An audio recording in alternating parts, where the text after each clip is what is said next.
8ஆம் அதிகாரம், 1 ராஜாக்கள் 8ஆம் அதிகாரம் 57வது வசனமும் 58வது வசனம். பைபிள் எடுத்தவங்க பாருங்க, மற்றவங்க முன்னாடி பாருங்க, ஸ்கிரீன்ல பெருசா தெரியும். 1 ராஜாக்கள் 8ஆம் அதிகாரம் 57, 58. நம்முடைய தேவனாகிய கர்த்தர் நம்மை கைவிடாமலும் நம்மை நெகிழ விடாமலும் அவர் நம்முடைய பிதாக்களோடு இருந்தது போல நம்மோடும் இருந்து நாம் அவருடைய வழிகளில் எல்லாம் நடக்கிறதற்கும் அவர் நம்முடைய பிதாக்களுக்கு கட்டளையிட்ட அவருடைய கற்பனைகளையும் அவருடைய கட்டளைகளையும் அவருடைய நியாயங்களையும் கை கொள்வதற்கும் நம்முடைய இருதயத்தை தம்மிடத்தில் சாய பண்ணுவாராக. ஆமென். ஆண்டவர் இந்த 12வது மாதத்துல நம்மை கைவிட மாட்டேன் என்று அவர் வாக்கு பண்ணுகிறார். அல்லேலூயா. அவர் கைவிடாமல் கடைசி வரைக்கும் கரம் பிடித்து வழி நடத்த என்ன காரணம் அப்படின்னா, 58வது வசனத்தின் கடைசி பகுதியில நம்முடைய இருதயத்தை தம்மிடத்தில் சாய பண்ணுவாராக. ஆண்டவர் எழுதி கொடுத்த கட்டளைகளை, கற்பனைகளை, நியாயங்களை கை கொள்ளும்படியா அவர் பக்கமா நம்முடைய இருதயத்தை சாய பண்ணுவார். நாம தேவன் பக்கமாய் சாய்ந்திருந்தோமானால் எதை குறித்தும் கவலைப்படவில்லை. அவர் நமக்கு நிழலாய் இருக்கிறார். அல்லேலூயா. இந்த வார்த்தையின்படியே கர்த்தர் நம்ம இந்த மாசம் முழுவதும் கைவிடாமல் கரம் பிடித்து வழி நடத்தி கர்த்தருடைய காரியங்கள்ல கை கொள்ள கர்த்தர் கிருபை செய்யும்படியாய் கர்த்தரை ஸ்தோத்திரம் பண்ணுவோம். தோத்திரம் தோத்திரம் தோத்திரம் தோத்திரம் தோத்திரம் தோத்திரம் தோத்திரம். உட்காரலாம்.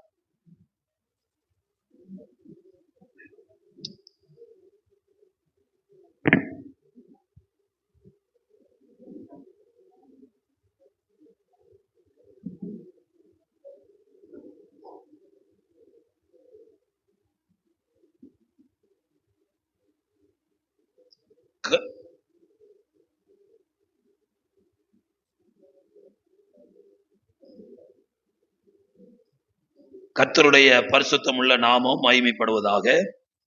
இப்போ நம்ம வாசிக்கப்பட்ட இந்த வேத பகுதி எப்படிப்பட்ட சூழ்நிலையில சொல்லப்பட்டது என்பதை நாம் அறியும்படி இந்த 1 ராஜாக்கள் 8ஆம் அதிகாரம் முதல் வசனத்தை நம்ம வாசிக்கும் பொழுது, அப்பொழுது கர்த்தருடைய உடன்படிக்கை பெட்டியை சீயோன் என்னும் தாவீதின் நகரத்திலிருந்து கொண்டு வரும்படி சாலமோன் இஸ்ரவேலின் மூப்பரையும் கோத்திர பிரபுக்களின் தலைவர் அனைவரையும் எருசலேமில் ராஜாவாகிய சாலமோன் தன்னிடத்திலே கூடி வரச் செய்தான். அல்லேலூயா, அல்லேலூயா. எல்லா தலைவர்களையும் மூப்பர்களையும் எருசலேமுக்கு கூடி வாங்க அப்படின்னு சொன்ன பொழுது 2வது வசனம் சொல்லுகிறது, இஸ்ரவேல் மனுஷர் எல்லாரும் 7ஆம் மாதமாகிய ஏத்தானிம் மாதத்து பண்டிகையிலே ராஜாவாகிய சாலமோனிடத்தில் கூடி வந்தார்கள். கவனிங்க, நம்முடைய ஆண்டவருக்கு இன்னொரு பெயர் சாலமோனிலும் பெரியவர். அல்லேலூயா. அப்ப சாலமோன் ராஜா தன்னுடைய கோத்திர பிதாக்களுக்கும் தலைவர்களுக்கும் கட்டளை கொடுத்த பொழுது அவர்கள் எருசலேமிலே கூடி வந்தது போல ஆண்டவருடைய பிள்ளைகளாகிய நாமும் எருசலேம் என்று சொல்லப்படுகிற கர்த்தருடைய ஆலயத்துல வாரந்தோறும் கூடி வர வேண்டும். அல்லேலூயா, அல்லேலூயா, ஆமென். இப்படி கூடி வந்த பிற்பாடு தாவீது ராஜா இந்த ஆலயத்தை கட்டின காரியத்தை குறித்து அவங்களுக்கு சாட்சி சொல்றான். கர்த்தருக்கு ஸ்தோத்திரம். 14வது வசனத்தை வாசிங்க. ராஜா முகம் திரும்பி இஸ்ரவேல் சபையெல்லாம் ஆசீர்வதித்தான். இஸ்ரவேல் சபையார் எல்லாரும் நின்றார்கள். நீங்க ஆசீர்வாதத்தை பெற்றுக்கொள்ளும் போது ஜனங்க என்ன செஞ்சாங்களா? நின்றார்கள். 15வது வசனத்தில் அவன் சொன்னது, இஸ்ரவேலின் தேவனாகிய கர்த்தருக்கு ஸ்தோத்திரம், அவர் என் தகப்பனாகிய தாவீதுக்கு தம்முடைய வாக்கினால் சொன்னதை தம்முடைய கரத்தினால் நிறைவேற்றினார். அல்லேலூயா. தாவீது ராஜா தேவனுக்கு என்று ஆலயம் கட்ட போகும் பொழுது நாத்தானை அனுப்பி, நீ ஆலயம் கட்டக்கூடாதுப்பா, நீ ரொம்ப ரத்தத்தை சிந்திருக்கிற, உன்னுடைய கை ரத்த கரைகள் உள்ளது, உன்னுடைய கற்ப பிறப்பாகிய சாலமோன் தேவனுடைய ஆலயத்தை கட்டுவான் என்று வாயினால வார்த்தையில சொன்னார். அவர் சொன்ன வார்த்தைய எங்க தகப்பனார் தேவனுடைய ஆலயத்துக்கு தேவையான சகல காரியங்களை சபதரித்து வைத்தார். நான் அதை கட்டினேன். அவர் சொன்னார், இன்றைக்கு அவருடைய கையினால என்ன செய்திருக்கிறார்? நிறைவேற்றி இருக்கிறார் என்ற சாட்சியை சொல்றான். ஜனங்கள் எல்லாரும் கேட்கிறாங்க. அதுக்கப்புறம்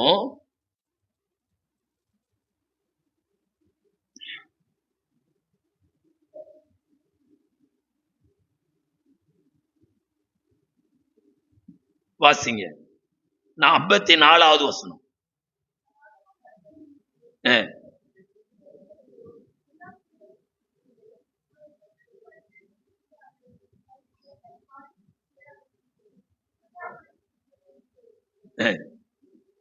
கவனிங்க. இதுக்கு முன்னாடி உள்ள பகுதியில சாலமோன் ஒரு பெரிய ஜெபம் பண்றான். அந்த ஜெபம் இன்னைக்கு வரைக்கும் தேவனிடத்துல கேட்கப்படுது.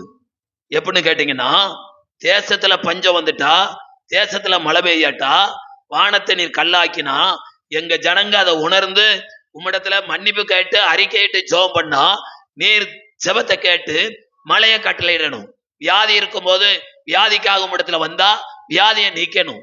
இந்த ஆலயத்துக்கு நேரா எந்த தேசத்துல இருந்தாலும் இந்த ஆலயத்தை இருக்கிற திசையை நோக்கி ஜெபம் பண்ணாலே போதும், பரலோகத்தில் இருக்கிற நீர் பார்த்து அவங்களுக்கு நன்மை செய்யணும் அப்படின்னு சொல்லி ஜெபம் பண்ணோம். இப்படி ஜெபம் பண்ணி முடிச்ச பிற்பாடு 55வது வசனத்துல நின்று கொண்டு இஸ்ரவேல் சபையாரை எல்லாம் ஆசீர்வதித்து உரத்த சத்தமாய் சொல்லுகிறான். பைபிள் எப்படி வாசிக்கணும்? நாம வாசிக்கிறது பக்கத்துல உள்ளவங்களுக்கு கேட்காத அளவுக்கு வாசிக்கிறோம். உரத்த சத்தமாய் என்ன செய்யணும்? வாசிக்கணும். 56ல என்ன சொல்றாரு அப்படின்னா, தாம் வாக்கு தத்தம் பண்ணபடி எல்லாம் தம்முடைய ஜனமாகிய இஸ்ரவேலுக்கு இளைப்பாறுதலை அருளின கர்த்தருக்கு ஸ்தோத்திரம். அவர் தம்முடைய தாசனாகிய மோசேயை கொண்டு சொன்ன அவருடைய நல் வார்த்தைகளில் எல்லாம் ஒரு வார்த்தை ஆயிலும் தவறி போகவில்லை. இல்ல கவனிங்க, ஆண்டவருடைய வாக்கு தத்தத்தை எல்லாம் நம்ம வாசிக்கும் பொழுது நம்ம மனதுல இருக்க வேண்டிய காரியம் என்னன்னா, இந்த வசனம் ஒரு நாளும் தவறி போகாது. அல்லேலூயா. வசனத்துல என்ன சொல்லி இருக்குதோ அது அப்படியே நடக்கும் அப்படிங்கிற விசுவாசம் நமக்கு தேவை. அல்லேலூயா, அல்லேலூயா. அப்போ ஜெபம் பண்ணிட்டு ஜனங்களை ஆசீர்வதித்துட்டு இப்ப சொல்ற வார்த்தை தான், நம்முடைய தேவனாகிய கர்த்தர் நம்மளை கைவிடாமலும் நம்மளை நெகிழ விடாமலும், அல்லேலூயா, அவர் தம்முடைய பிதாக்களோடு இருந்தது போல நம்மோடும் இருந்து, அல்லேலூயா. உலகத்தில் உள்ள எல்லா ஆசீர்வாதங்கள்லயும் பெரிய ஆசீர்வாதம் என்ன அப்படின்னா, கர்த்தர் நம்மோடு இருப்பது. அல்லேலூயா, அல்லேலூயா. ஆமென். மற்ற எல்லாரும் நம்மளை விட்டு அகன்று போயிடுவாங்க. கர்த்தருக்கு ஸ்தோத்திரம். கடைசி வரைக்கும் கர்த்தர் ஒருவர் மாத்திரம்தான் நம்ம கூட இருப்பார். ஆகினாலதான் சங்கீதக்காரன் சொல்றான், எந்த மனுஷனும் பொய்யன் என்று என் மனக்கலக்கத்திலே சொன்னேன். கர்த்தருக்கு ஸ்தோத்திரம். நம்ம கூட சில ஆள்கிட்ட வாக்கு பண்ணிட்டு அந்த சொன்னபடி செய்ய முடியறதில்ல. காரணம், நம்ம வேணும்னு செய்யறது இல்ல, கால சூழ்நிலை அப்படி வந்து அமைஞ்சிரும். அல்லேலூயா, அல்லேலூயா. ஆமா. 2 வருஷத்துக்கு முன்னாடி மலேசியா தேசத்துல போயிட்டு ஊழியம் செஞ்சுட்டு வந்தேன். மலேசியா பணம் என்கிட்ட எவ்வளவு கிடைச்சது அப்படின்னா 4500 ரிங்கெட். ஒரு ரிங்கெட் 25,000. 4000 ரிங்கெட் எவ்வளவு ஆச்சு? நாளைக்கு வந்து கணக்கு போட்டு சொல்றீங்களா?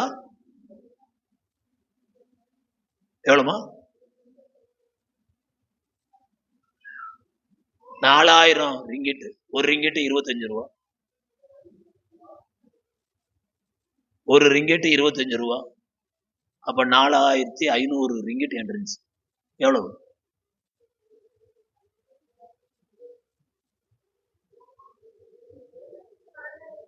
$1,12,500 மாத்தி நம்ம சபைக்கு ஏதாவது செய்யலாம் அப்படின்னு நினைச்சுக்கிட்டு இருக்கும் போது ஒரு அம்மா போன் பண்ண, ஐயா தப்பா நினைச்சுக்கிடாதீங்க, இந்த அளவுக்கு கடன் திரும்ப முடியல, மீள முடியல. ஒரு பேங்க்ல மொத்தமா வாங்கி சில்லறை கடன்லாம் அடைச்சிடலாம்னு சொல்லிட்டு ஏற்பாடு பண்ணோம். எல்லாம் முடிஞ்சிருச்சு. ஒரே ஒருத்தர் வந்து கையெழுத்து போடணும். அந்த கையெழுத்து போட்டா அவ்வளவு பணம் எங்களுக்கு வந்துடும். அதனால அவங்ககிட்ட கேட்டதுக்கு உங்க ரொம்ப அவசரம்னா யாராவது தெரிஞ்சவங்ககிட்ட நீங்க வாங்கிருங்க, நாளைக்கு 10 மணிக்கு இந்த பணம் உங்களுக்கு கையில கிடைச்சு அப்படின்னு என்கிட்ட சொல்ல,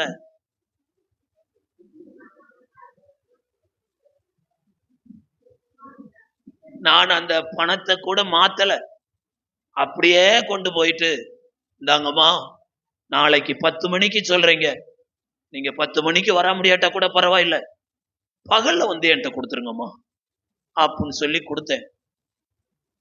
2 வருஷம் ஆச்சு, இன்னும் அவர் கையெழுத்து என்ன செய்யல.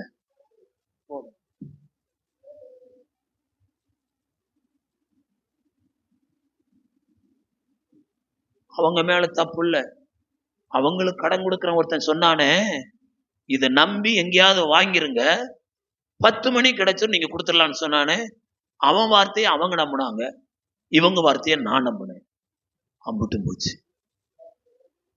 அல்லேலூயா, அல்லேலூயா. ஆமென்.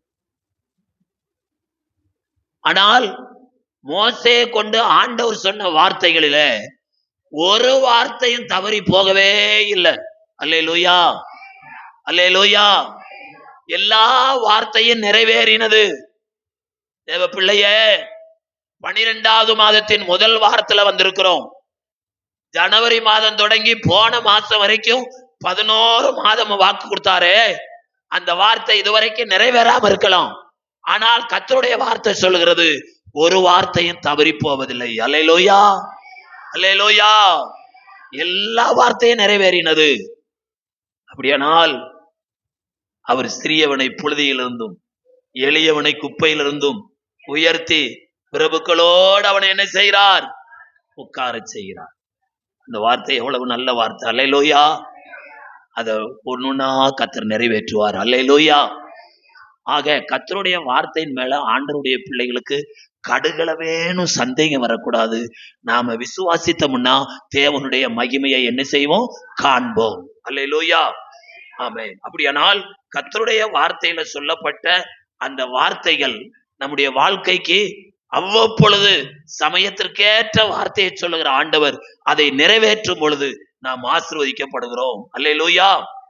கர்த்தருக்கு ஸ்தோத்திரம். எப்படி இதை இன்னொரு முறையில பைபிள்ல வாசிக்கிறோம் அப்படின்னா, உபாகம புஸ்தகம் 4ஆம் அதிகாரம் 31வது வசனத்தை வாசிங்க. உபாகமம் 4ஆம் அதிகாரம் 31வது வசனம்.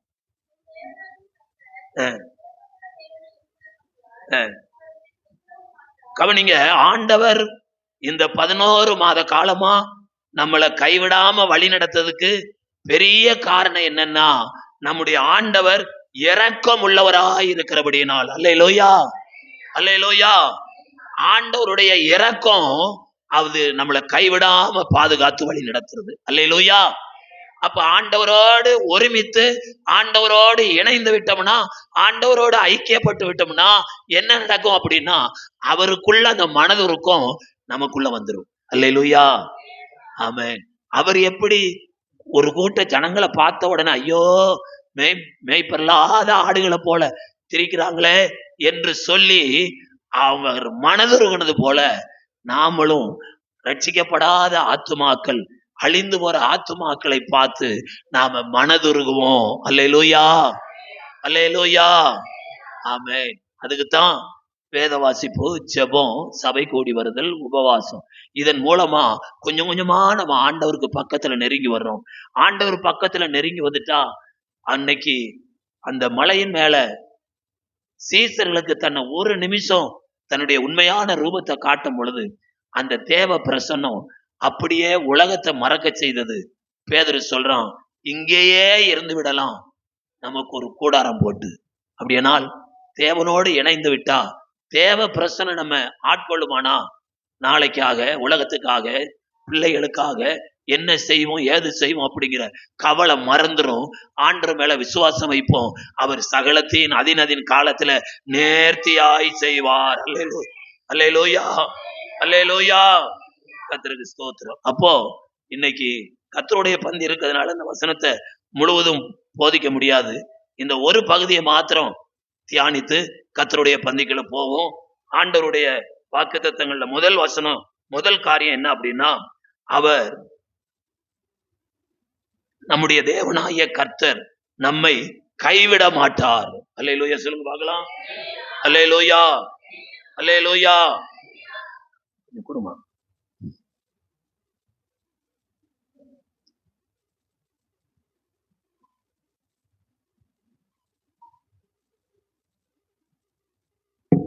அப்போ எல்லாத்தையும் அவர் கைவிடுற தேவன் அல்ல. இந்த வசனம் எல்லாத்துக்கும் பொருந்தாது. கூடுமான வரைக்கும் 195% வாக்குத்தத்தங்கள் நிபந்தனையோட கூடிய வாக்குத்தத்தமா இருக்கு. அல்லேலூயா. அப்ப யார கர்த்தர் கைவிடாம நடத்துவார், அதைத்தான் இன்னைக்கு வசனத்துல பார்க்க போறோம். அல்லேலூயா. வாசிங்க 37வது சங்கீதம் 25வது வசனம்.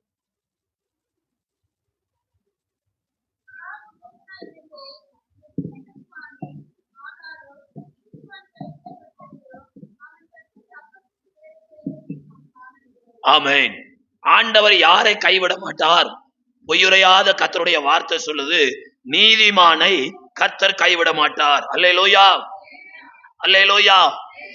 ஆண்டவரை ஏற்றுக்கொண்டு சபைக்குள்ள வந்த உடனே ஆண்டவர் நம்ம கொடுக்கிற வட்டம் என்ன அப்படின்னா, யோவான் 1:12 சொல்லுகிறது, அவருடைய நாமத்தின் மேல் விசுவாசம் உள்ளவர்களாய் அவரை ஏற்றுக்கொண்டவர்கள் எத்தனை பேர்களோ அத்தனை பேர்களும் தேவனுடைய பிள்ளைகளாகும்படிக்கு அவர்களுக்கு அதிகாரம் கொடுத்தார். அதிகாரம் கொடுத்தார். அந்த வசனத்தை ஏற்றுக்கொண்ட உடனே, மட்டையை வச்சு அடித்த உடனே பக்கத்துல மூணு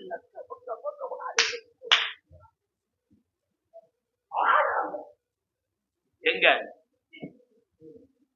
எங்க கிரிக்கெட்ல இங்க இவ்வளவு கத்தி நம்ம வசனத்தை சொல்றோம், கொஞ்சம் கூட அல்லேலூயா ஆமென் அவ்வளவு தூரம் கூட என்ன செய்யல, ஆடல. அப்ப என்ன, வசனம் தப்பு இல்ல, நம்ம வாழ்க்கை தான் தப்பு.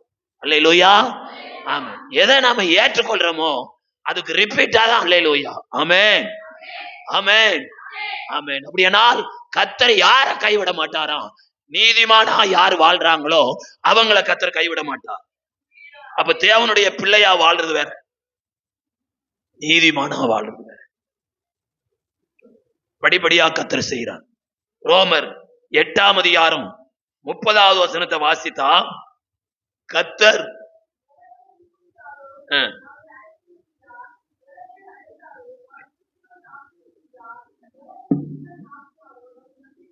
கவனிங்க, நீங்களா சபைக்குள்ள வரல.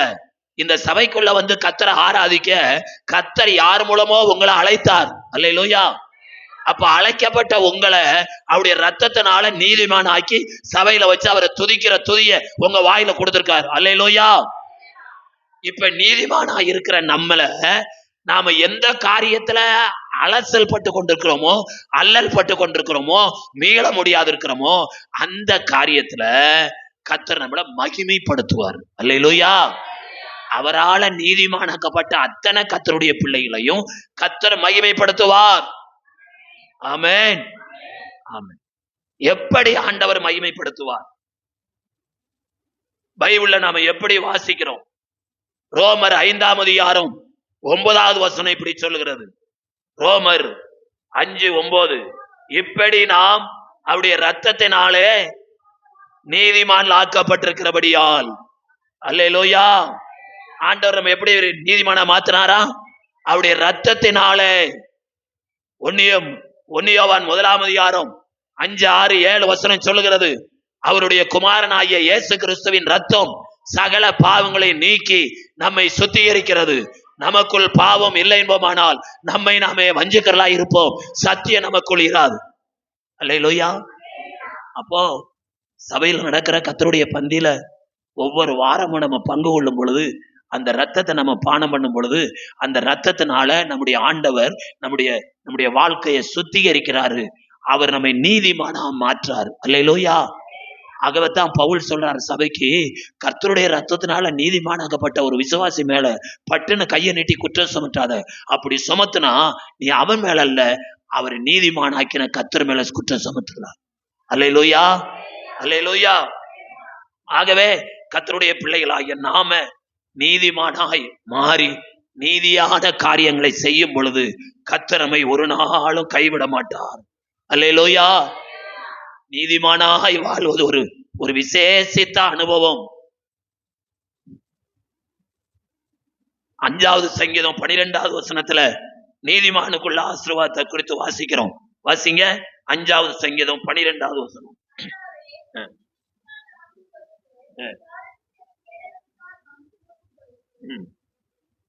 நீதிமானை ஆசீர்வதித்து காருண்யம் என்னும் கேடகத்தினால் அவனை சூழ்ந்து கொள்வீர்.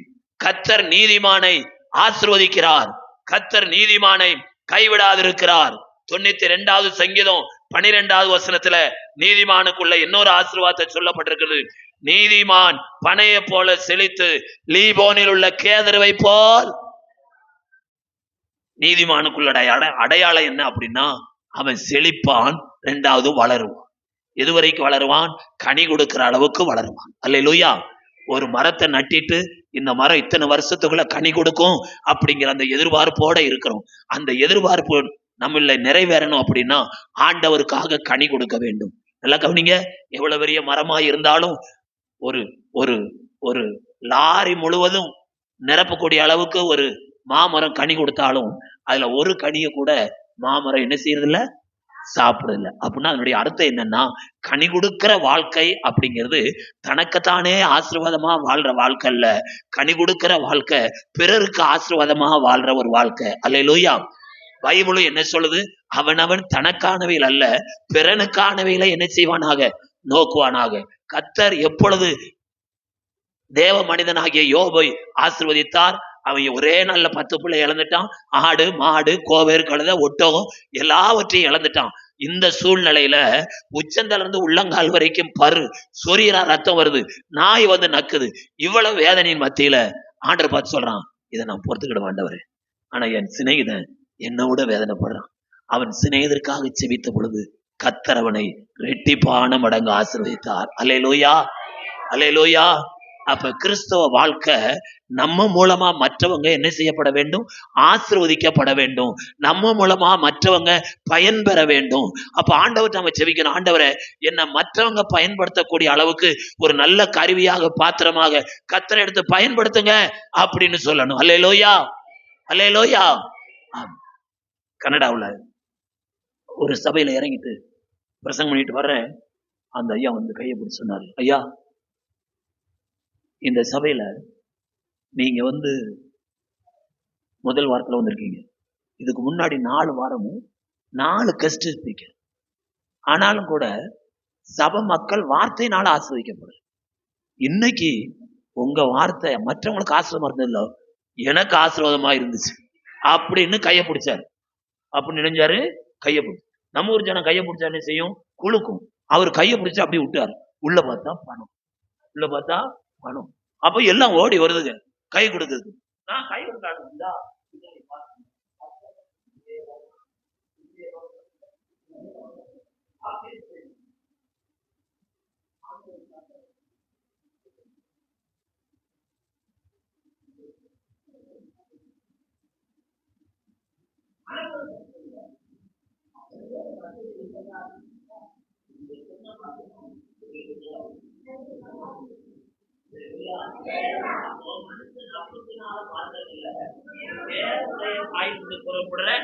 ஒவ்வொரு வார்த்தையினாலும் என்ன செய்வான்?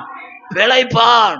அல்லேலூயா, பிழைப்பான். அப்ப இன்றைக்கும் ஆண்டவருடைய பிள்ளைங்க வசனத்தினால பிழைக்க கற்றுக்கொள்ளணும்.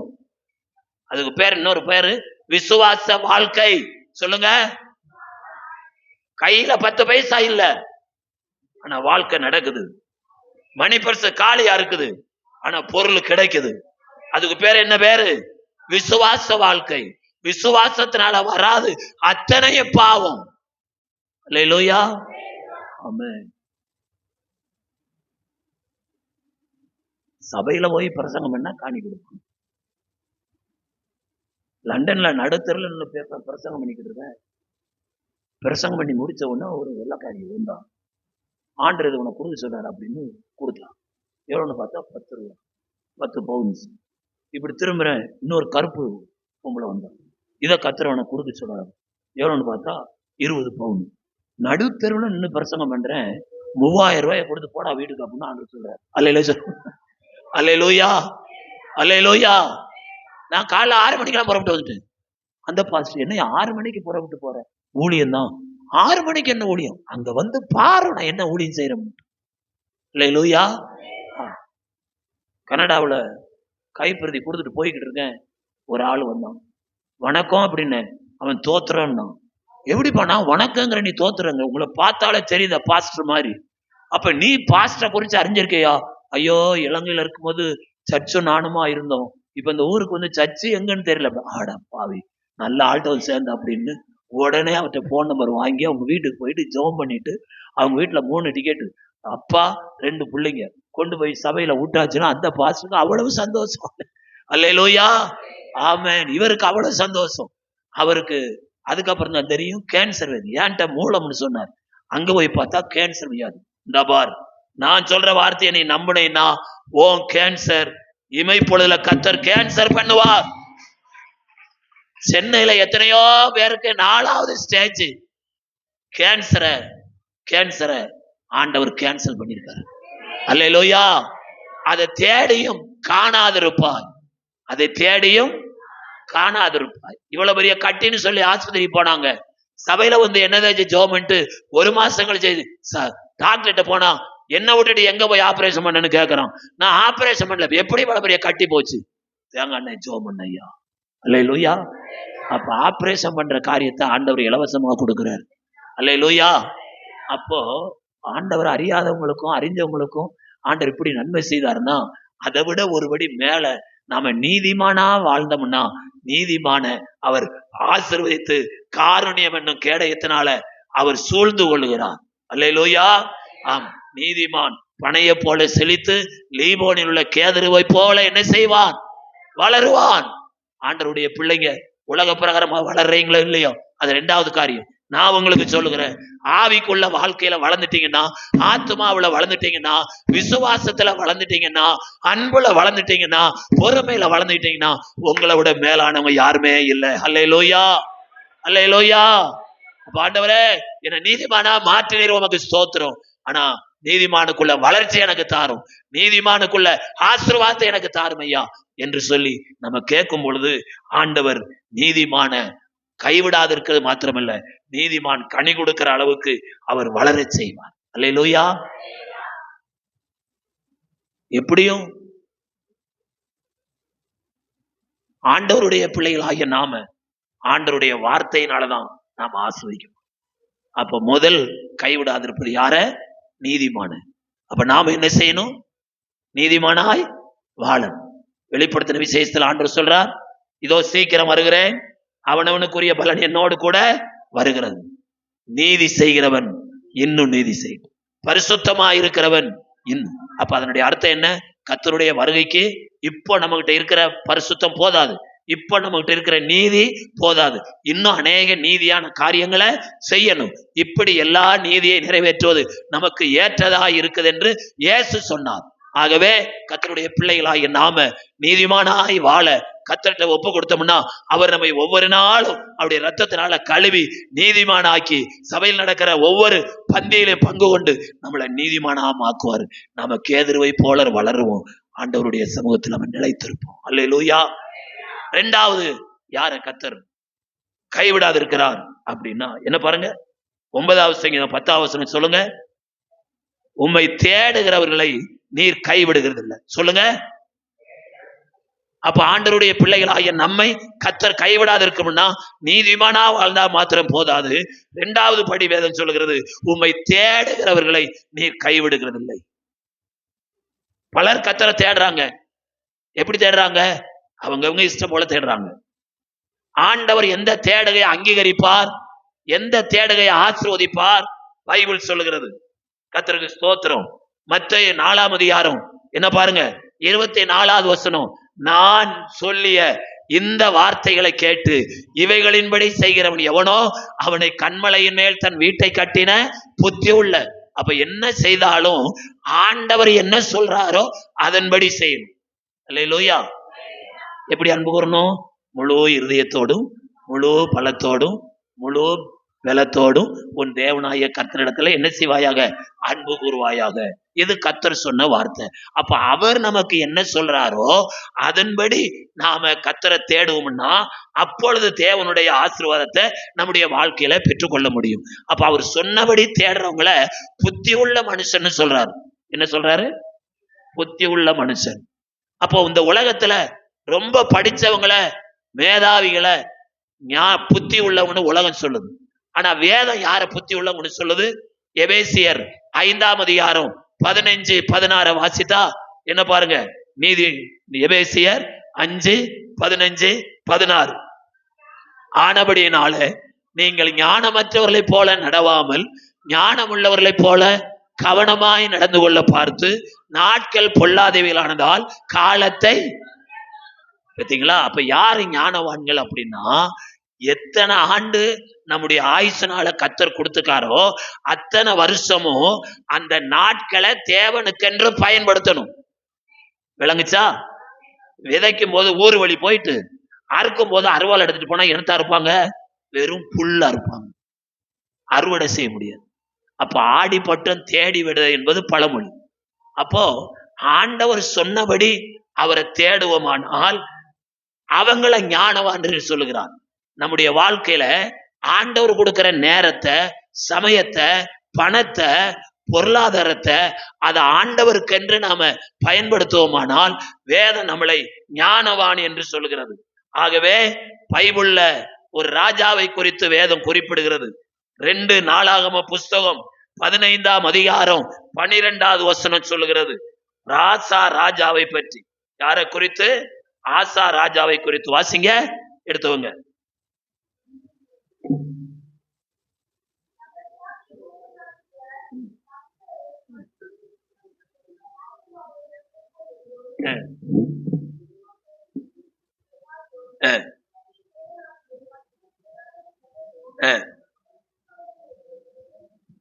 பார்த்தீங்களா?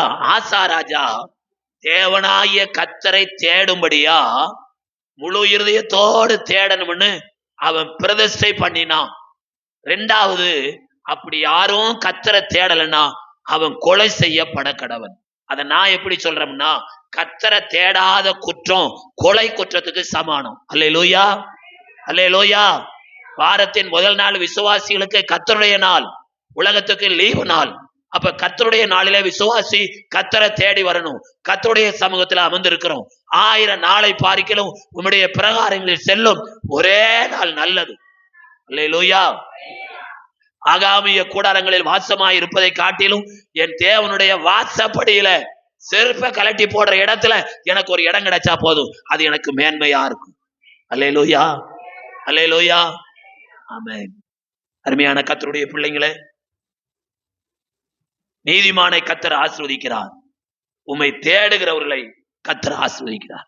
ஆசா ராஜா கர்த்தரை தேடும்படியாய் அவன் உடன்படிக்கை பண்ணினான். தானியேலை குறித்து பைபிள் எழுதப்பட்டிருக்கிறது. தானியேல் கர்த்தரை தேடினானா. தானியேல் 9:3 சொல்லுகிறது. அவன் எப்படி தேடினானா? உபவாசத்தினாலும் ஜெபத்தினாலும் கர்த்தரை தேட தன் முகத்தை அவருக்கு நேராக நீட்டினான். நீங்க 12வது மாசம் முடியப்போ 12வது மாசம் முதல்ல வந்துட்டோம்.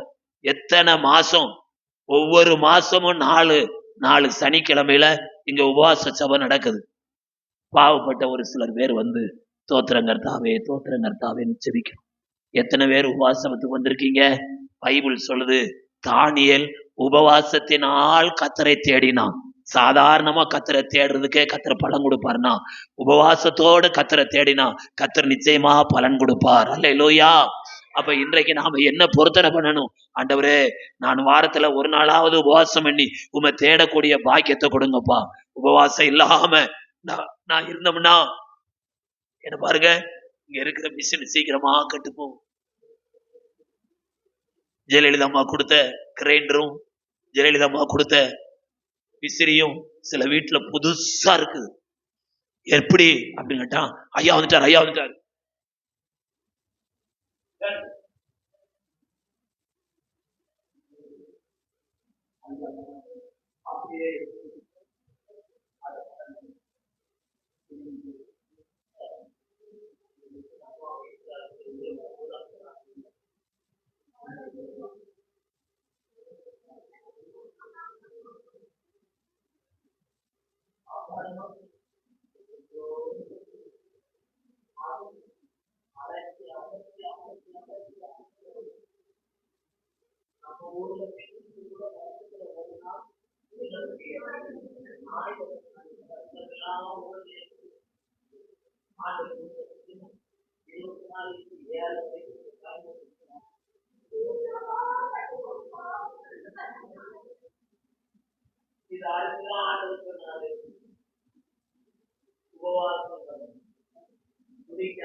ஜனங்களுக்கு எல்லாத்துக்கும் நேரம் இருக்குது, ஆனா எதுக்கு நேரம் இல்ல?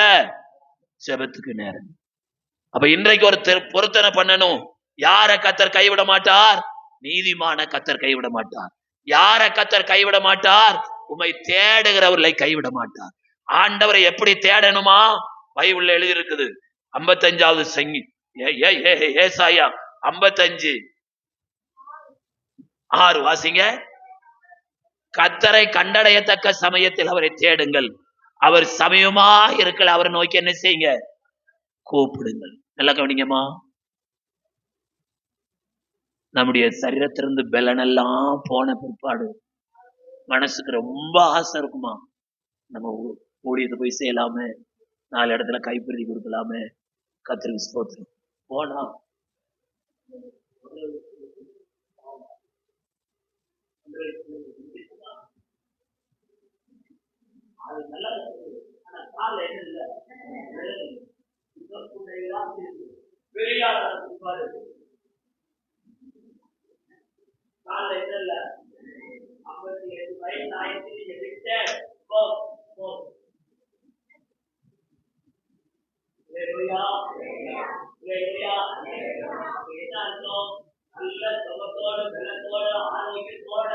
இருக்கும் போதே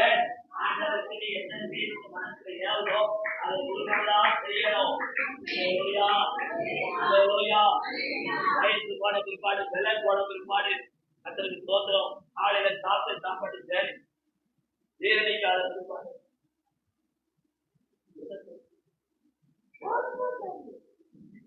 அப்ப இன்னைக்கு ஒரு பொருத்தப்படுது.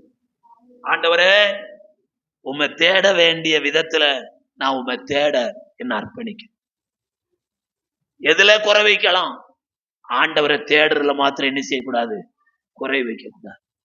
அவர் தம்மை தேடுகிறவர்களை அவர் என்ன செய்கிறார்? ஆசீர்வதிக்கிறார். 3வது 1 சாமுவேல் 12:22.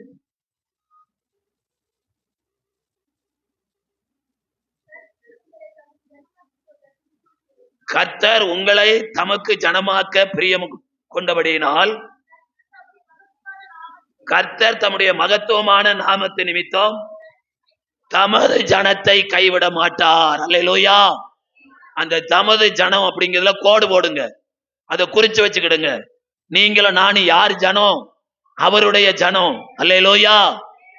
யோவான் சொல்லுகிறார், அவருடைய வித்துனால நம்ம ஜெனிப்பிக்கப்பட்டோம். அல்லேலூயா. அப்படியானால் கர்த்தரை ஏற்றுக்கொண்ட கர்த்தருடைய பிள்ளைகள் ஆகிய நாம அவருடைய ஜனமா இருந்தோம்னா ஒரு நாளும் கர்த்தர் நம்மளை கைவிட மாட்டார், கைவிடாமல் பாதுகாப்பார். அல்லேலூயா. அல்லேலூயா. அவருடைய ஜனம்னா யாரு தெரியுமா? உபாகமம் 33:28 சொல்லுகிறது, இந்த ஜனம் சுகமாய் தனித்து வாசம் பண்ணும். இந்த ஜனம் சுகமாய் தனித்து வாசம் பண்ணும். அப்படின்னா என்ன ஜனம்னா கர்த்தருக்கு ஸ்தோத்திரம். 29 வாசித்துருங்க. 29. இஸ்ரவேலே நீ பாக்கியவான், கர்த்தரால் ரட்சிக்கப்பட்ட ஜனமே உனக்கு ஒப்பானவன். போதும். ரட்சிக்கப்பட்ட ஜனம் தான் யாருடைய ஜனம்? கர்த்தருடைய ஜனம். அப்ப இந்த ரட்சிப்பின் நிலைமையில ரொம்ப பேர் வர்றாங்க, பாதியில பின்வாங்கி போயிடுறாங்க. இயேசுவுக்கு முதல்ல எத்தனை சீசர் தெரியுமா? 70 சீசர். அந்த 70 பேரு 12 பேரா மாறினாங்க. அதுக்கு என்ன காரணம் அப்படின்னா, இது கடினமான உபதேசம். இதை யார் கை கொள்ளுவாங்க? என்னோடு கூட பைபிள் ஸ்கூல்ல 400 பேர் சேர்ந்தாங்க. 6 மாசத்தில் நான் பின்னாடி உட்கார்ந்துருந்தேன். 6 மாசத்துல நான் 3வது ரூபாய்க்கு வந்தேன். காரணம் என்னன்னா, 4 மணிக்கு எழுப்பி விடுறாங்க. 4 மணிக்கு எழுப்பிட்டா கூட எஞ்சி உட்காந்துக்கலாங்க. சோத்துல சாஞ்சுக்கிட்டு இப்படியே தோத்திரம் தோத்திரம் தோத்திரம் தோத்திரம் தோத்திரம். அப்புறம் இன்னொரு முட்டி போடு இருக்குது, 2 காலம் இப்படி வச்சுக்கிட்டு இப்படி சப்பளிக்க முட்டி, அந்த மாதிரி முட்டி போட்டுக்கிட்டு தோத்திரம் தோத்திரம் அப்படிங்கலாம். இவன் இந்த லீடர் சொல்றான், கர்த்தருக்கு ஸ்தோத்திரம், காலைல எந்திரிச்சு நேர் முழங்கால இருந்து கையை தட்டி பரிசுத்தாவில நிறைஞ்சு நீங்க ஜெபம் பண்ணணும் அப்படிங்கிறான். இது நமக்கு முடியுமா? நான் எங்க வீட்டுக்கு ஒத்த பிள்ளை, எங்க அம்மா என்ன மானே தேனே கல்கண்டே கதிரமே அப்படின்னு அப்படி கொஞ்சம் கொஞ்சம் வளர்த்தா.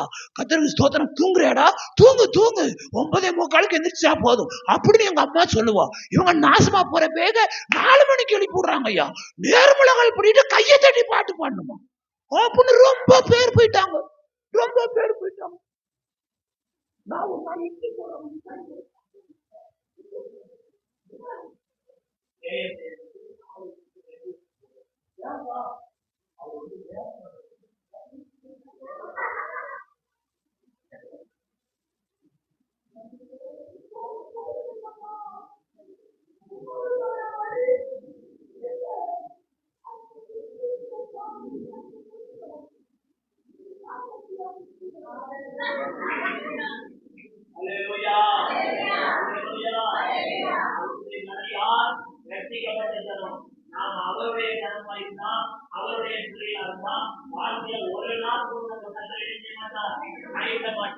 அப்ப என்ன பிரச்சனை அப்படின்னா, இயேசுநாதர் சொல்றாரு, என்ன சொல்றாரு இயேசுநாதர்?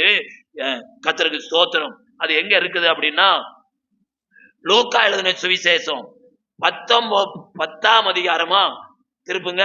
லூக்கா எழுதின சுவிசேஷம் 10ஆம் அதிகாரம். எருசலேமில இருந்து ஒரு மனுஷன் எரியோவுக்கு புறப்பட்டு போனான்.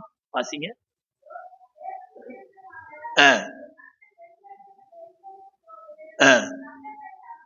கவனிங்க, எருசலேம் எப்படிப்பட்ட இடம்? தேவாலயம் உள்ள இடம். எருசலேம் எப்படிப்பட்ட இடம்? சுத்தி மதில்கள் சூழப்பட்ட இடம். எருசலேம்ல என்ன நடக்கும்? காலையில ஜெபம் நடக்கும், சாயந்தரம் ஜெபம் நடக்கும். அங்க ஆசாரியர்கள் இருக்கிறார்கள், தேவ மனிதர்கள் இருக்கிறார்கள், ஜனங்களுக்காக பாவ நிவர்த்தி செய்வார்கள். இப்படிப்பட்ட பாதுகாப்பான எருசலேமை விட்டுட்டு சபிக்கப்பட்ட இடமாகிய எரியோவுக்கு போனான். பைபிள் சொல்லுது, அவன் எரியோவுல போய் சுகமா சேர்ந்தான்னு சொல்லலமா. பைபிள் சொல்லுது, நடுவழியில கல்லர் கையில் அகப்பட்டாரலாம். நம்ம ஊரு கல்லம் பணம் இருக்கான்னு பார்த்து பிடுங்குவான், அந்த ஊரு கல்ல வஸ்திரத்தவே உறிஞ்சிட்டான், நிர்வாணப்படுத்திட்டான். மானம் பெருசா பணம் பெருசா? இந்த உலகத்துல பணம் தான் பெருசுன்னு வாழ்றான். அவன் குற்றுயிரா கொலையுறா கிடந்தான். அதுக்கு ஒரே காரணம், பாதுகாப்பான ஒரு இடத்தை விட்டுட்டு பாதுகாப்பு இல்லாத திருடர்கள் இருக்கிற ஒரு இடத்துக்கு போனான். இது எதுக்கு அடையாளமா இருக்குது? ரட்சிக்கப்பட்ட நாம, அபிஷேகம் பெற்ற நாம, ஆண்டவருக்காக பிரித்தெடுக்கப்பட்ட நாம உலகத்துக்குள்ள போயிடக்கூடாதுமா. உலகத்தை நேசிக்க கூடாது. வேதம் சொல்கிறது, ஒருவன் உலகத்தில் அன்பு கூர்ந்தால் அவனிடத்துல தேவனுடைய அன்பு இல்லை. தேவனுடைய அன்பு என்ன? யோவான் 3:16. அவர் நம்மை நேசித்தபடியினால் தம்முடைய குமாரனை கொடுத்தார். குமாரன் நம்மில் அன்பு கூர்ந்தபடியினால் தன்னுடைய ஜீவனை கொடுத்தார். அப்ப இன்றைக்கு நமக்கு அந்த அன்பு இருக்கணும்னா, அருமையான கர்த்தருடைய பிள்ளைகளை, நாம பெற்ற ரட்சிப்பை நம்ம பாதுகாத்துக் கொள்ளணும். அந்த ரட்சிப்புல கடைசி வரைக்கும் நிலைக்கணும். கிண்டி பஸ் ஸ்டாண்ட்ல ஒரு நாள் பஸ்ஸுக்கு வந்து நின்றுகிட்டு இருந்தேன். திடீர்னு ஒரு ஆளு என்ன கட்டி பிடிச்சி நண்பான்னா, யார பொண்ணு பார்த்தா கையில கண்ட்ரைட்டு போட்டிருக்கிற ஒரு பேக் இருந்துச்சு. மேலும் கீழும் கண்ட்ரைட்டு போட்டிருக்கிற காக்கி ட்ரெஸ் இருந்துச்சு. யாரையா நீங்க அப்படின்னு. நண்பா என்ன தெரியலையா, ஆனந்த, உன் கூட பைபிள் படிச்சேனே. ஆமா, என்ன பைபிள் ஸ்கூல் படிச்சுட்டு இப்ப பெரியார் டிரான்ஸ்போர்ட்ல போறீங்க? ஐயோ, அதை ஏன் கேக்குற நண்பா, என் கதைய கேளுப்பா அப்படின்னா. என்னடா உன் கதை? கல்யாணம் முடிச்சாங்க, கல்யாணம் முடிச்ச அடுத்த வாரம் பைபிளை தூக்கிட்டு ஊழியத்துக்கு போறோம்னு சொன்னா. இந்த வாயா, எங்க போற? ஊழியத்துக்கு போற. அப்படி சொல்லலையே, பையன் நல்லா சம்பாதிக்கிறான்னு சொன்னாங்களே, நீ எங்க சம்பாதிக்க போற? ஐயோ, இது சம்பாத்தியம் இல்லை, இது ஊழியம். இந்த பாரு, 2ல 1. நீ வேலைக்கு போய் சம்பாத்தியம் பண்ணா நான் உனக்கு மனைவியா இருக்கிறேன். நீ ஊழியத்துக்கு போகணும்னு நினைச்சா வேற யாரையும் போதுன்னா எங்க அம்மா வீட்டுக்கு போறேன்னு சொன்னோம். ஐயோ, கெட்டுன 2 மாசத்துலயே சண்டை சச்சரவு வந்தா உலகம் நம்மள என்ன பேசு அப்படின்ட்டு அன்னைக்கு வெள்ளை சட்டை கலைக்கு போட்டுட்டு பெரியார் டிரான்ஸ்போர்ட்ல போய் வேலை கேட்டேன். உடனே வேலை கிடைச்சது. பெண் வாங்கி போறவங்களுக்கு எப்படி கிடைக்கும்? உடனே கிடைக்கும். கையின முறை சம்பளம் வருதியா? சில ஆளுங்க டிக்கெட்டுக்கு 500 ரூபாய் கொடுத்தாங்கன்னா, 2 பெரிய பொட்டல வச்சிருந்தாங்கன்னா அந்த 500 ரூபாய திருப்பியே கேட்க மாட்டாங்க. அதுக்கு பேரு கிம்பளம். சொல்லுங்க, கிம்பளம். சம்பளம் வருது, கிம்பளம் வருது. பொண்டாட்டி சிரிச்சுக்கிட்டு இருக்காப்பா, எனக்கு ஒவ்வொரு நாளும் அழுதுகிட்டு இருக்கேன். ஆண்டவருக்கு ஊழியத்துக்கு ஒப்பு கொடுத்தேனே, ஆண்டவருடைய ஊழியத்தை செய்வோம்னு பைபிள் காலேஜ் படிச்சேனே, இப்ப பெரியார் டிரான்ஸ்போர்ட்ல நான் வேலை செய்யறேனே, என் உள்ள ஒவ்வொரு நாளும் குத்திக்கிட்டு இருக்கு. யோ, தூக்கி போடியா, வாயா என் கூட ஊழியத்துல நிப்போம் அப்படின்னு. ஐயோ, வீட்டுக்கு போனா சேர்த்துக்கிடவே மாட்டாயா.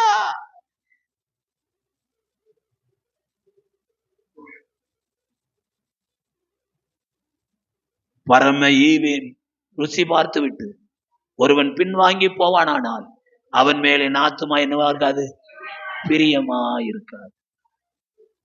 பணத்துக்காக, வசதிக்காக, உயர்வுக்காக எத்தனையோ மக்கள் தேவனை மறுதலிச்சு பின்வாங்கி போயிட்டாங்க.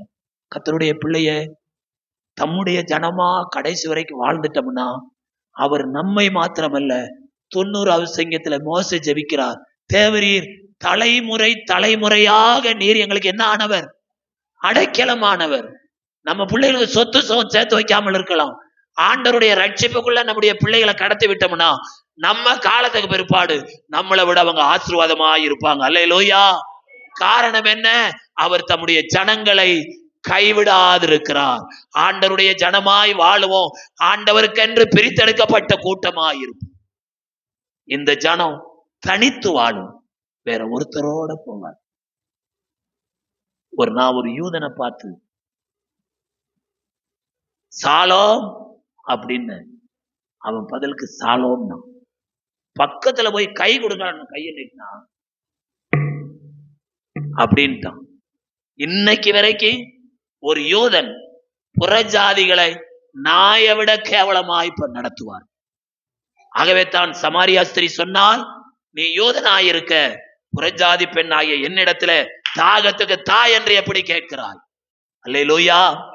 ஆனால் கிறிஸ்துவை ஏற்றுக்கொண்டு சபைக்குள்ள வரும் பொழுது ஆண் என்றும் இல்லை, பெண் என்றும் இல்லை, யூதன் என்றும் இல்லை, புறஜாதியான் என்றும் இல்லை, எல்லாரும் தேவனுடைய பிள்ளைகளாய், எல்லாரும் ஆண்டவருடைய பிள்ளைகளாய் இருக்கிறார்கள்.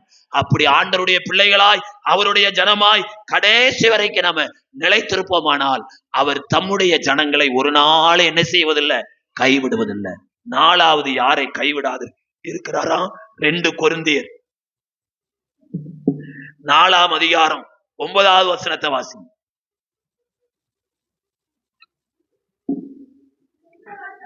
துன்பப்படுத்தப்பட்டும் கைவிடப்படுவதில்லை, கீழே தள்ளப்பட்டும் மடிந்து போகிறதில்லை. அருமையான கர்த்தருடைய பிள்ளைங்களே, 4வது யாரை கர்த்தர் கைவிடாது இருக்கிறார் என்றால், துன்பத்தின் மத்தியில, நெருக்கத்தின் மத்தியில, கஷ்டத்தின் மத்தியில, வேதனையின் மத்தியில இருக்கிற மக்களை கர்த்தர் ஒரு நாளும் கைவிடப்படுவதில்லை. அல்லேலூயா. காரணம் என்னவென்றால், நாம நடந்த அந்த சோதனையின் வழியில பைபிள் சொல்லுது, அவர்தாமே சோதிக்கப்பட்டு பாடுபட்டதுனாலே சோதிக்கப்படுறதுக்கு உதவி செய்ய அவர் வல்லவராய் இருக்கிறார். அல்லேலூயா. நாம எப்படிப்பட்ட நெருக்கமான பாதைக்குள்ள கடந்து போனோமோ அப்படிப்பட்ட நெருக்கமான பாதையில ஆண்டவரும் கடந்து போனார். நம்முடைய வேதனை என்ன என்பது நமக்கு தெரியும் பிரியமானவர்களே. ஒருவேளை நீங்க தாங்கொண்டா வேதனைக்குள்ள இருக்கலாம், அந்த வேதனையினால ஒவ்வொரு நாளும் கண்ணீர் வடிச்சு கொண்டிருக்கலாம். நான் உங்களுக்கு சொல்லுகிறேன், இம்மட்டுவா மிஞ்சி வராது என்று கடல் அலைகளுக்கு ஒரு எல்லையை குறித்தவர். நீங்கள் இப்பொழுது அனுபவித்துக் கொண்டிருக்கிற உங்க துன்பத்துக்கும் கஷ்டத்துக்கும் ஒரு எல்லை உண்டு. அந்த எல்லைக்கு மேல நீங்க வர முடியாது. ஆண்டவர் சீக்கிரமாய் இந்த உலகத்துல நாம் அனுபவித்துக் கொண்டிருக்கிற கஷ்டங்களை, நஷ்டங்களை அவர் மாற்றி போடுவார். அவர் பொய் சொல்ல மனுஷன் அல்ல, மனமாற மனுபுத்திரனும் அல்ல. கர்த்தருக்கு 37வது சங்கீதம் 24வது வசனத்துல எப்படி நமக்கு உதவி செய்யறாரா? வாசிங்க. 37:24. அவன் விழுந்தாலும் தள்ளுண்டு போவதில்லை, கர்த்தர் தமது கையினால் அவர் என்ன செய்கிறார்? பார்த்தீங்களா எவ்வளவு அருமையான வசனம். நாம விழுந்தாலும் தள்ளுண்டு போவதில்லை. காரணம் என்னன்னா, அவர் கையினால நம்மளை என்ன செய்யறாரு? தாங்குகிறார். ஐயா, நம்ம கையில தழும்பு இல்ல, ஆனா இயேசுடைய கையில என்ன இருக்குது? தழும்பு இருக்குது. ஏசாயா 53:5 சொல்லுது, அவருடைய தழும்புகளால் என்ன ஆனீர்கள்? குணம் ஆனீர்கள். அப்ப அடிபட்டு கீழே விழுந்தா கூட ஆண்டவருடைய கையை வச்சதுனால அந்த அடிபட்ட காரியமே இல்லாம போச்சு. அல்லேலூயா. ஆமென். நல்லா ஞாபகம் இருக்குது. ஒரு ஜனவரி மாதம் 1ஆம் தேதி ஆராதனைக்கு வராதவங்களுக்கு வாக்குத்தத்த வசனம் காலண்டர் எடுத்துட்டு எல்லாத்தையும் போய் பார்த்து சந்திச்சு கொடுத்துட்டு அந்த ட்ரங்க் ரோட்ல வந்துகிட்டு இருக்கிறேன்.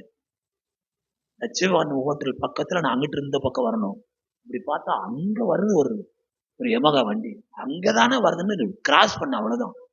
டம்முன்னு ஒரு சத்தம் கேட்டுச்சு. முழிச்சு பார்த்தா என்னை சுத்திலும் ஆட்கள் நிக்குது. நான் அந்த ஆட்கள் காலுக்கு முன்னாடி பாக்குறேன், என் சைக்கிள் அப்படி 2ஆ மடிஞ்சு கிடக்கு. என் காதுல ஒரு சத்தம் கேக்குது, டேய் சைக்கிள் 2ஆ மடிஞ்சிருச்சு, ஆள் உயிர் இருக்கான்னு பாருன்னு ஒருத்தன் கேக்குறான். அது என் காதுல என்ன செய்யுது? கேக்குது.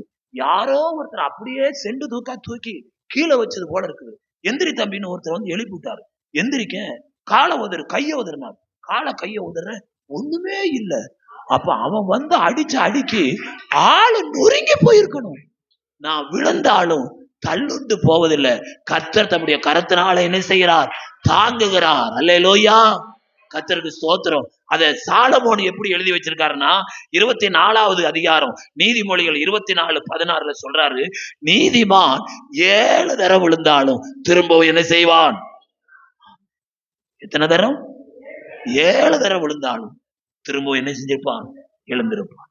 அப்ப அருமையான கர்த்தருடைய பிள்ளைங்களை, 70 தரம் தழுந்தாலும் நம்முடைய ஆண்டவர் நம்மளை விட்டு ஒரு நாள் விடுங்க. அல்லேலூயா.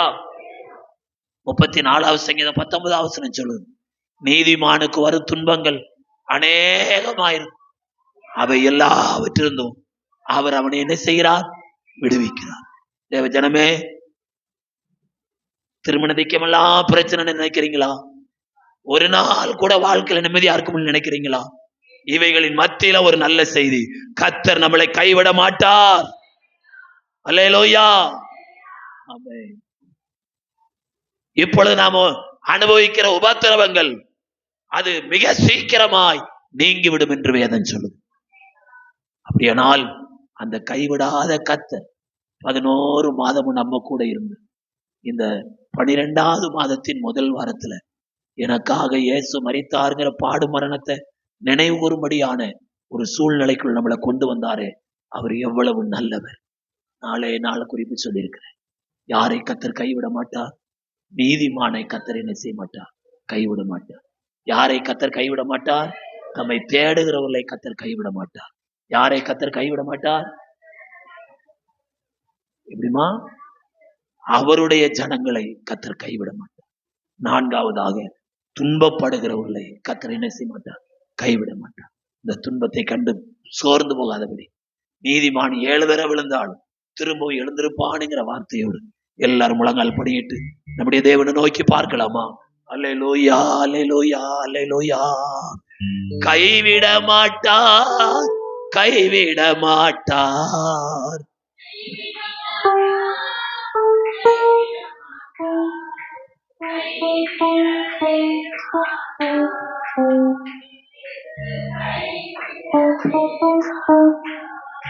தாயும் அவரே, தந்தையும் அவரே. ஆமென்.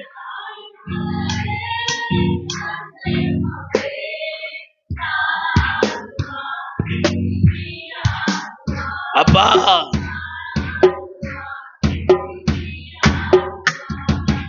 யார் என்னை கைவிட்டால் இயேசு கைவிட மாட்டார். ஆமென்.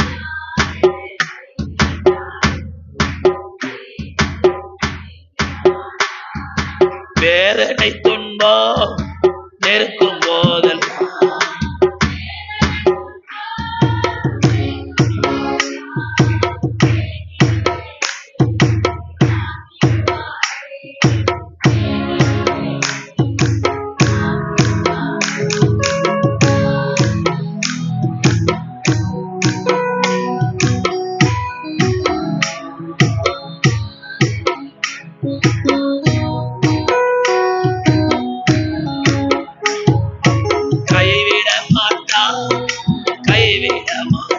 சொல்லுங்க.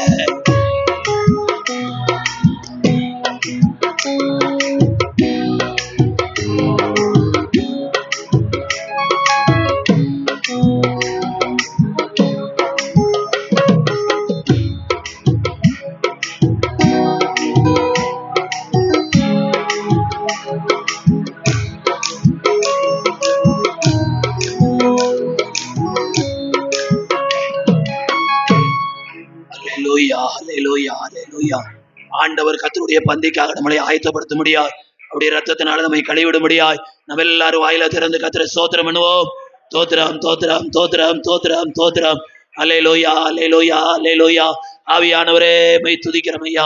பரிசுத்த ஆவியானவரே மை துதிக்கிறோம். வல்லமை உள்ள தேவனே, மகிமை உள்ள தேவனே, மாறாத இயேசுவே. ரக்கலா தீகரா மாலபா சந்துரியா மாலபா ஓ ரீபாலா தீகரா லா தீபாராபா காதாராபா லாபா ரீகராலா கந்தர மாலபா தீர பலபா தீகர பலபா சதுரி பரபலபா தியாக்கர பலபா திவர பலபா தீகர பலபா. 11 மாதமா ஆண்டவர் கைவிடவில்லை. இந்த 12வது மாதத்தில் உங்களுடைய தேவை என்ன? உங்க எதிர்பார்ப்பு என்ன? உங்க வேண்டுதல் என்ன? அதுல கர்த்தர் உங்களுக்கு உதவி செய்வார். அவர் ஒரு நாளும் கைவிட மாட்டார். அவர் கைவிடாத தேவன். அவர் வாயினால சொன்னதை கரத்தினால நிறைவேற்றுவார். ஓ, இந்த அருமையான நாளிலே தேவ சமூகத்துல வந்து கர்த்தருடைய பந்தியில பங்கு கொள்ள கர்த்தர் நம்மை தகுதிப்படுத்த முடியாது. நம்ம எல்லாரும் வாயில திறந்து கர்த்தரை ஸ்தோத்திரம் பண்ணுவோம். Praise the Lord. Hallelujah, hallelujah.